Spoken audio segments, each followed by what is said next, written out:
केली आहे, त्यामुळे समाजात तेढ निर्माण होणार नाही याची काळजी घेतली जाईल असं रवींद्र चव्हाण यांनी म्हटलंय। महाराष्ट्रातील जनतेनं निश्चिंत राहावं असं आवाहनही त्यांनी केलंय। समाजाची सुद्धा ज्याप्रमाणे उपसमिती मंत्रिमंडळाने तयार केली त्याचप्रमाणे ओबीसी समाजाची सुद्धा उपसमिती, त्यामुळे या दोन्ही उपसमित्या मंत्रिमंडळामध्ये एकत्रपणे बसून जे समाजाला आवश्यक आहे, कुठेही समाजामध्ये तिढा निर्माण न होता जे जे करता येऊ शकतं ते करण्याचा प्रामाणिकपणे प्रयत्न करणार आहेत। त्यामुळे आपण सर्वांनी निश्चिंत राहा।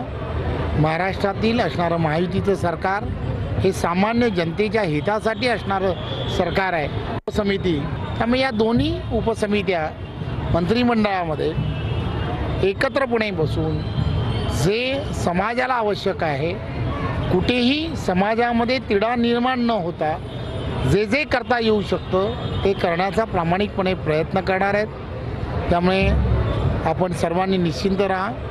महाराष्ट्रातील असणारं महायुतीचं सरकार हे सामान्य जनतेच्या हितासाठी असणारं सरकार आहे।